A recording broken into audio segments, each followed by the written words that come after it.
U našu redakciju stigao je zahtev koji je u ime Miroslava Miškovića podneo advokat Andrej Prekajski. Oni traže objavljivanje demantija na tvrdnje iz dela emisije Istraživač kad porastem biću tajkun, koja je emitovana u našim vestima u 7.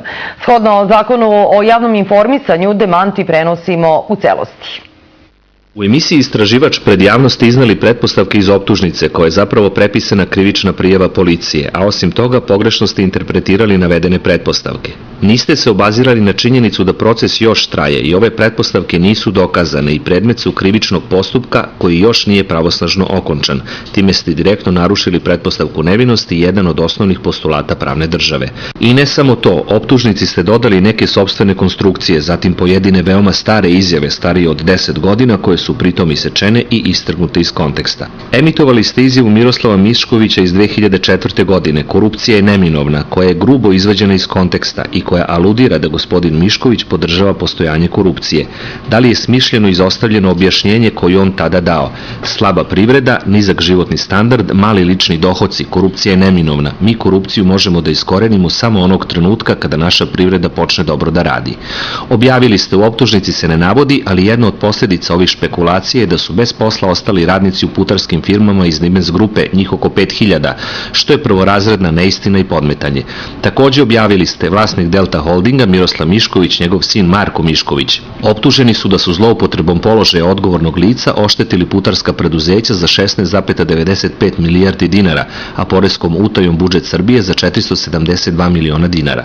Naime, optužnicom se tvrdi da su se gospodin Mišković i njegov sin Marko dogovorili sa Milom Đuraškovićem 2005. godine da 2008. godine izvuku novac iz putarskih preduzeća, zbog čega su ona propala krajem 2011. odnosno početkom 2012. godine. Osim hronološke nelogičnosti u ovakvoj konstrukciji, dokazi da to nije tako su i sledeće činjenice. Kamata za dati kredit ne bi bila 3% plus Euribor, već od 10 do 14% koliko je u to vreme iznosila tržišna kamata. Da su hteli da izvlače novac, kako to optužnica tvrdi, isplatili bi dividendu na koju su imali zakonsko pravo, jer je kompanija u kojoj su bili investitori ostvarila dobit od 32 miliona eura, a ne bi profit utvrđen po konsolidovanom finansijskom izveštaju za 2007. godinu od 32 miliona evra reinvestirali u dalji razvoj putarskih preduzeća, kao što su učinili. Kroz program privatizacije, dokapitalizacije i obavezne investicije u sva putarska preduzeća ukupno je uloženo 80 miliona eura. Ukoliko bismo tu činjenicu poredili sa tvrdnjama tužilaštva, to bi zapravo značilo da su svesno izgubili 80 miliona eura da bi izvukli 16 miliona eura. Kao iskusni ekonomista i finansijski investitor u konkretnom slučaju, Miroslav Mišković odgovorno tvrdi da su putarska preduzeća propala zbog permanentnog duga države, odnosno javnog preduzeća Putevi Srbije, koji je konstantno iznosio 100 do 150 miliona eura i kojima je samo na ime kamate otpisano 40 miliona eura, a što je potvrđeno od strane svedoka tokom postupka. Sa druge strane, poreska obaveza još nije pravosnažno utvrđena, a još manje iznos kojim je oštećen budžet Srbije. Rešenje se nalazi pred upravnim sudom.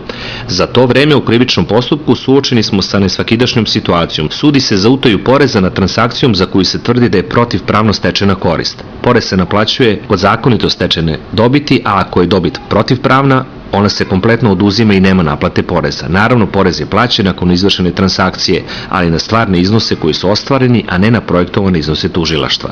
Objavili ste, u optužnici se navodi da postoji opravdana sumnja da su Miroslav i Marko Mišković u dogovoru sa Milom Đuraškovićem 2005. i 2006. godine preko svojih preduzeća Hemsley Trade Limited sa Kipra i Mera Investment Fund sa holandskih Antila ulagali u PZP Niš i tako stekli 47,59% akcija. Samo 2 godine kasnije dolazi do potpunog obezvređivanja kapitala tog preduzeća i velikih problema u poslovanju. Niti se u optužnici navodi, niti je istina da je kompanija Hemsley Trading Limited ikada ulagala u PZP Niš. Navedena kompanija je dala kredit koji je uredno vraćen. Također, neistina je da je 2 godine kasnije došlo do obezvređivanja kapitala. Samo 2007. godine, prema konsolidovanom bilansu, profit PZP Niš je iznosio 32 miliona eura.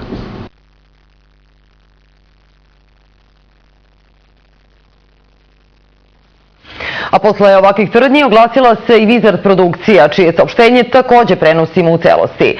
Na navode iz demantija punomoćnika gospodina Miroslava Miškovića, Wizard produkcija saopštava da, kao što se u svakoj epizodi navodi, cilj emisije Istraživač nije vređanje, niti bilo kakvo omalovažavanje fizičkih i pravnih lica, niti je bilo šta izneto u nameri narušavanja poslovnog ugleda. Cilj emisije Istraživač je isključivo objavljivanje informacija od javnog značaja i to o događajima koji su u žiži javnosti. Sve što je navedeno u pomenutoj epizodi je već izneto na glavnom pretresu, tako da po zakonu imamo pravo da to i objavimo, što su činili i drugi mediji od kojih smo brojne navode i preuzeli. Kao što smo u pomenutoj epizodi objavili, ekipa Istraživača blagovremeno je poslala molbu gospodinu Miškoviću i njegovim pravnim zastupnicima da iznesu svoj stav, ali do danas od njih nismo dobili odgovor ni u usmenoj ni u pisanoj formi. Demanti punomoćnika gospodina Miškovića ćemo svakako objaviti u sledećoj epizodi Istraživača, a poziv za učešćem u emisiji ostaje otvoren.